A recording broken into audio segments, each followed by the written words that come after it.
Baiklah, Assalamualaikum warahmatullahi wabarakatuh. Ketemu lagi dengan saya Hamjarudin Hikmatiar dalam channel Tiar Cubai. Baiklah, kali ini kita akan membahas sesuatu yang penting, yaitu tentang hukum kekekalan momentum serta hukum kekekalan energi, sehingga kita memperoleh persamaan koefisien restitusi untuk berbagai tumbukan. Nah, baiklah teman-teman, perlu kita ketahui lebih awal bahwasanya persamaan momentum yaitu M momentum itu persamaannya adalah P sama dengan M dikali V. Artinya, pada persamaan ini momentum ini dipengaruhi oleh massa dan momentum dipengaruhi oleh kecepatan. Contohnya seperti ini. Jika ada suatu benda yang memiliki massa lebih besar, jelas dia akan memiliki momentum yang lebih besar daripada benda yang memiliki massa yang lebih kecil. Contohnya gini. Jika ini benda A dengan momentum sama dengan massa sama dengan 2, jelas, dan benda B dengan massa sama dengan 1, jelas momentum A akan lebih besar dari momentum B jika kedua benda ini bergerak dengan kecepatan yang sama. Artinya VA itu sama dengan VB. Ini yang dimaksud dengan momentum ini dipengaruhi oleh sebuah massa atau suatu massa. Nah, bagaimana jika dengan momentum yang sebanding dengan kecepatan? Arti dari momentum yang sebanding dengan kecepatan, kita akan memberikan contoh yang sama, yaitu apabila sebuah benda A dan sebuah benda B ini memiliki massa sama dengan 2 meter per sekon, dan ini memiliki kecepatan 2 meter per sekon, dan benda B memiliki kecepatan dengan 1 meter per sekon. Jelas bahwa benda A yang bergerak dengan kecepatan yang lebih besar akan memiliki momentum yang lebih besar daripada benda B yang memiliki kecepatan lebih kecil daripada benda A. Apabila massanya sama, maka PA, momentum A, akan lebih besar daripada momentum B. Nah, ini. Oke, sampai di sini pemahaman kita tentang momentum dari persamaan P sama dengan M dikali kecepatan. Jadi momentum itu artinya adalah massa yang dikali dengan kecepatan. Baiklah teman-teman, yang mau kita bahas di sini adalah kekekalan momentum. Artinya apabila sebuah benda bergerak dan menabrak benda lain, misalnya ini benda A, ini benda B, bergerak, dan benda B juga bergerak dengan arah yang berlawanan pada sebuah bidang datar yang licin. Jadi pada kasus ini dianggap bahwa tidak ada gaya luar yang bekerja pada kedua benda ini, sehingga yang ada itu hanya gaya internal atau gaya yang berada pada masing-masing benda. Gaya internal itu misalnya nanti ketika bertumbukan benda A ini adalah gaya atau misalnya kita ini benda 1 ya. Benda 1, ini benda 2. Berarti ini adalah gaya pertama, yaitu benda 1 terhadap benda 2. Gaya pada benda 1 yang diberikan terhadap gaya benda 2 yaitu M dikali dengan A. Sedangkan ini F21 adalah gaya 2 terhadap ini adalah gaya pada benda 2 yang diberikan pada benda 1, sehingga M A. Misalnya ini M1, M2. Ini 1 dan 2. Nah, percepatan itu apa?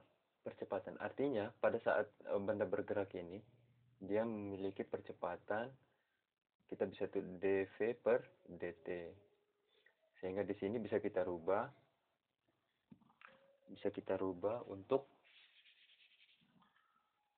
ini M1 dv1 per dt. Ini M2 dv2 per dt. Nah, dari persamaan ini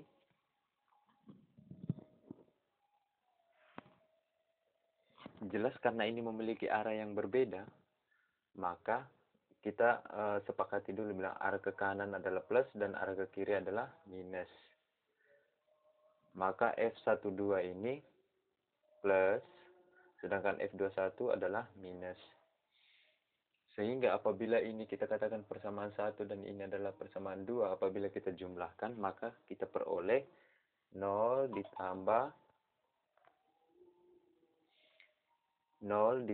N1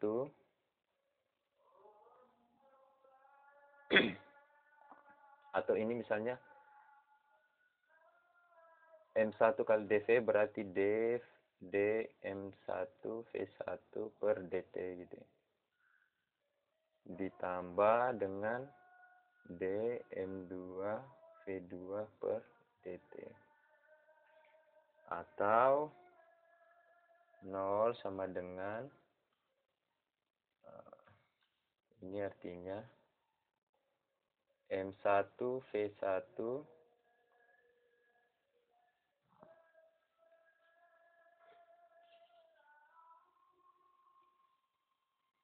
ini adalah M1 V1 aksen tambah M2 kurang M1 V2 aksen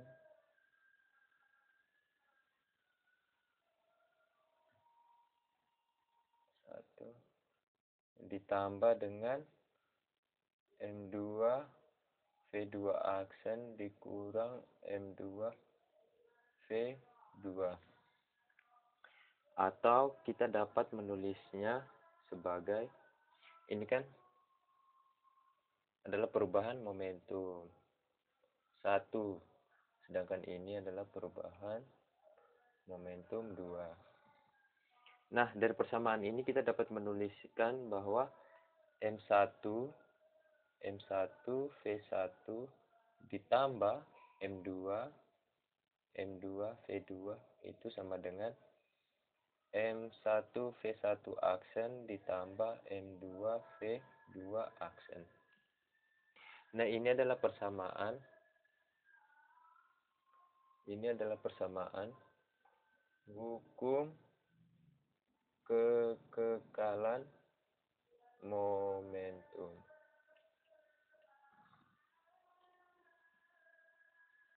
Nah, kekekalan momentum sudah kita peroleh. Sekarang kita mau mencari kekekalan energi kinetik. Bagaimana dengan kekekalan energi?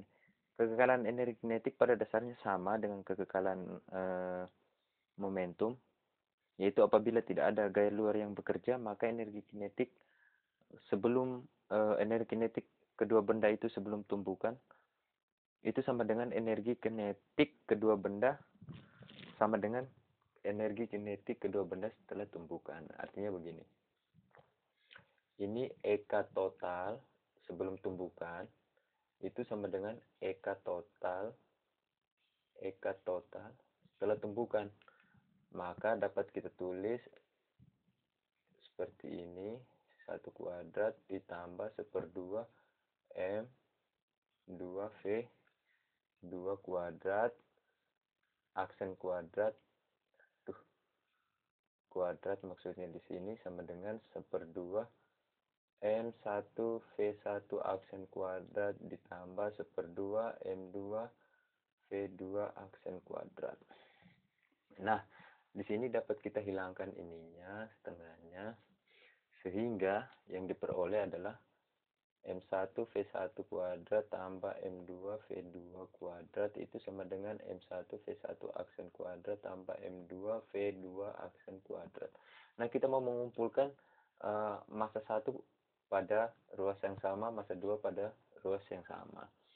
Maka kita dapat menulisnya M1, ini kan V1 aksen ya, V1 aksen kuadrat, V1 kuadrat, sedangkan di sini M1 kali V1 aksen kuadrat berada di ruas sebelah. Apabila kita bawa ke sini maka akan minus. Ini M1 tetap kita kasih keluar, maka di sini minus V1 aksen kuadrat. Begini, ngerti ya teman-teman ya. Artinya M1 kali V1 itu ini kali ini adalah ini. Maka sama dengan ini M2 kali V2 aksen kuadrat dikurang dengan V2 kuadrat. Nah, dari persamaan ini maka ini memenuhi persamaan dalam konsep aljabarnya itu apabila A kuadrat kurang B kuadrat itu sama dengan A kurang B kali C tambah D. Nah, dari persamaan ini maka dapat kita tuliskan M1 itu sama dengan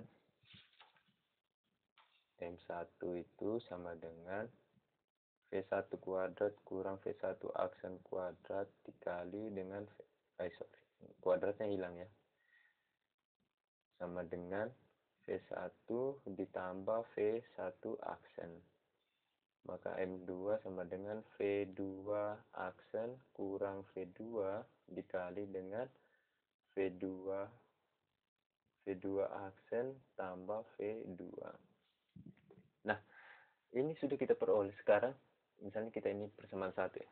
Sekarang tadi kita sudah memperoleh persamaan hukum kekekalan momentum.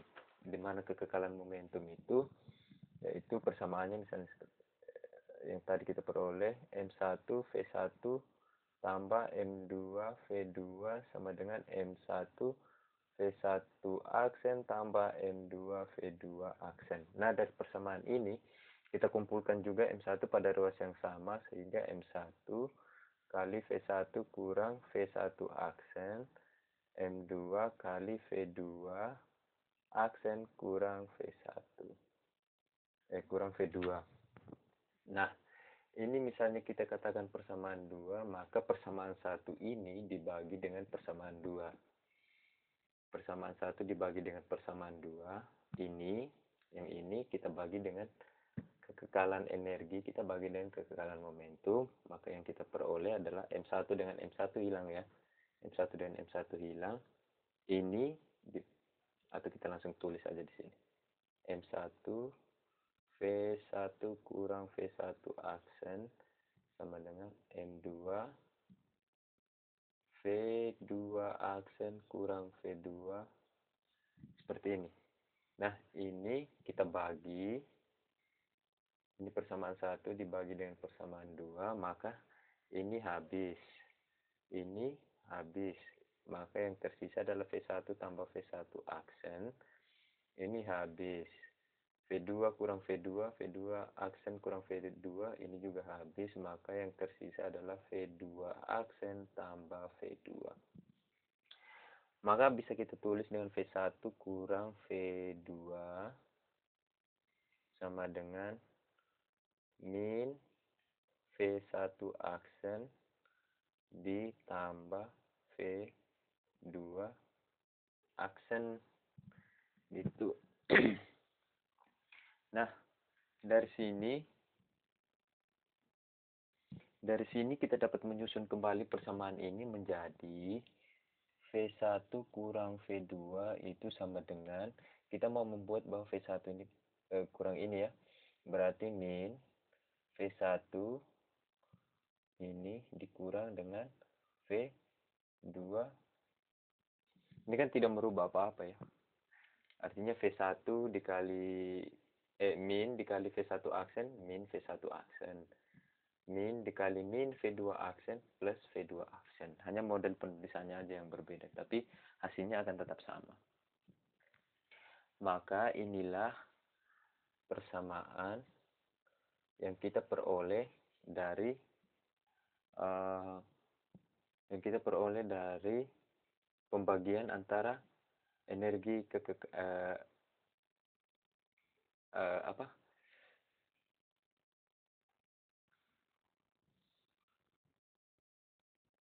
dari kekekalan energi kinetik dibagi dengan kekekalan momentum, sehingga E itu adalah ini V1 aksen kurang V2 aksen dibagi dengan V1 kurang V2. Jadi E itu, jadi koefisien restitusi itu adalah negatif dari selisih kecepatan setelah tumbukan dibagi dengan selisih antara kecepatan sebelum tumbukan. Jadi baik teman-teman, itulah persamaan energi kinetik dan persamaan energi kinetik dan persamaan momentum tadi. Apabila kita turunkan, maka kita menghasilkan persamaan ini. Semoga bermanfaat.